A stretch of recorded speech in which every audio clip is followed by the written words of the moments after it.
ఊరికి ఇలా పెట్టుకుని ఇంకా దాని గురించి దెబ్బలాడుకోవడం కాదు. అది పెట్టిన వాడి మొహం నేను చూడను, ఇంత పట్టుదల అక్కర్లేదు. దాన్ని పనికి మాలింతనం అంటారు.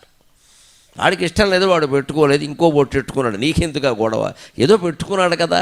మొత్తం మీద నేను చెబుతున్నాను, మనం హిందువులమైతే ఆడ మగ పెద్ద చిన్న తేడా లేకుండా అందరూ ఏదో ఒక బొట్టు పాలభాగంలో ధరించి తీరాలి, ఇక సందేహం లేదు. ఇక్కడ ఆజ్ఞాచక్రం ఉంటుందమ్మా. సైన్స్ కూడా నిరూపించిన విషయం ఇది. ఈ భూమధ్యంలో ఆజ్ఞాచక్రం ఉంటుంది.